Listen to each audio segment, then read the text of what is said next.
அஸ்ஸலாமு அலைக்கும். Hello friends. நல்லா சுட சுட இட்லி சுட்டு இந்த மாதிரி கையேந்தி பவன் ஸ்டைலில் சட்னி அரைச்சி பாருங்கள். ஒரு 4 இட்லி எக்ஸ்ட்ராவே உள்ளே போகும்.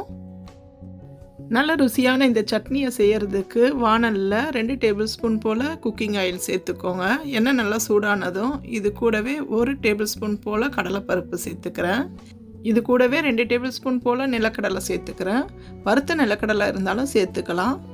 இந்த கடலைப்பருப்பும் நிலக்கடலையும் நல்லா பொன்னிறமாகிற வரைக்கும் வறுத்து விட்டுக்கலாம். நல்லா வறுபட்டால் தான் சட்னி நல்லா டேஸ்ட்டாக இருக்கும்.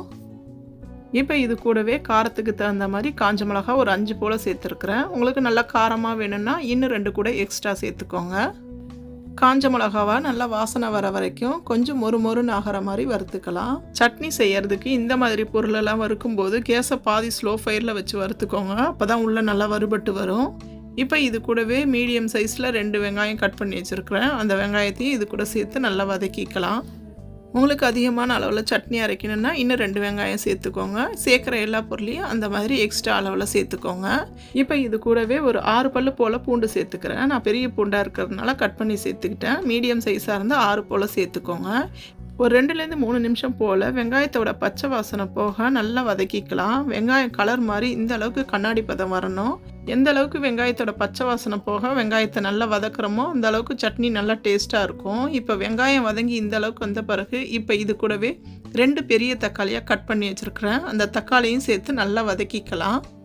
தக்காளியோட பச்சை வாசனை போக ஒரு 2லேருந்து 3 நிமிஷம் போல் திரும்பவும் நல்லா வதக்கிக்கலாம். சட்னி அரைக்கும் போது உப்பு சேர்க்கறதுக்கு பதில் நம்ம இப்போ வெங்காயம் தக்காளி வதக்கும் போதே உப்பு சேர்த்தா நல்லா தக்காளி சீக்கிரம் வெந்து வரும். இப்போ இந்த சட்னிக்கு தேவையான அளவு உப்பு சேர்த்துக்கிறேன். இப்போ இது கூடவே ஒரு கை ஃபுல்லாக எடுத்த புதினா தலையை சேர்த்துக்கிறேன். ஒரு கை ஃபுல்லாக எடுத்த மல்லித்தலையும் சேர்த்துக்கிறேன்.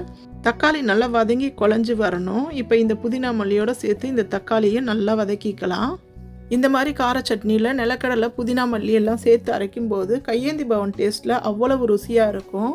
நீங்கள் இட்லி சுடும்போது இந்த மாதிரி சட்னி அரைச்சி பாருங்கள். அப்புறம் வழக்கமாக இதே மாதிரி சட்னி அரைக்க ஆரம்பிச்சிருவீங்க.